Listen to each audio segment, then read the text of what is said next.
दोस्तों सब्सक्राइब करें हमारे चैनल को और बेल आइकन को दबाएं ताकि आप देख सकें हमारी वीडियो सबसे पहले। दोस्तों अगर आप पाकिस्तानी हो तो पाकिस्तान जिंदाबाद, भारतीय हो तो जय हिंद नीचे कमेंट कर दें। न्यूज वीडियो को लाइक शेयर जरूर करें और चैनल सब्सक्राइब कर लें। शुक्रिया।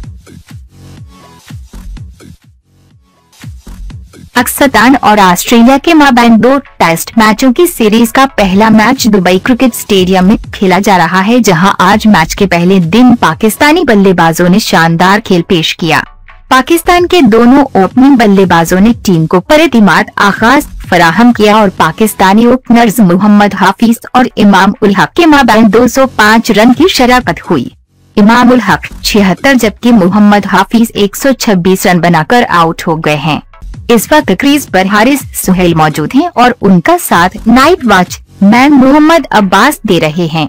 पहले दिन खेल के इख्तिताम पर पाकिस्तान ने 3 विकेटों के नुकसान पर 255 रन बनाए हैं। पाकिस्तान को पहला नुकसान उस वक्त हुआ जब नाथन लाइन की गेंद पर इमाम उल हक स्टंप आउट हो गए। उधर मोहम्मद हाफिज को पीटर सिडल ने सेंचुरी के बाद एलबीडब्ल्यू आउट किया। 1 डाउन आने वाले अजहर अली इस इनिंग्स में बड़ा स्कोर नहीं कर सके और पहले दिन के इख्तितामी सेशन में वो 18 रन बनाकर आउट हो गए हैं। आज इनिंग की शुरुआत में 2 साल बाद टेस्ट टीम में वापस आने वाले मोहम्मद हाफिज कुछ दिक्कत में दिखाई दिए, लेकिन आहिस्ता आहिस्ता उनके खेल में रवानी आती गई। दूसरे एंड पर इमाम उल हक ने एहतियात के साथ बॉलिंग का सामना किया और ऑस्ट्रेलियाई ऑफ स्पिनर नाथन लिवन को संभल कर खेला।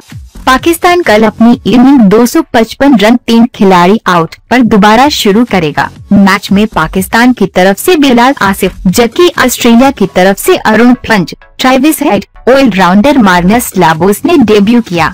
पाकिस्तान जिंदाबाद।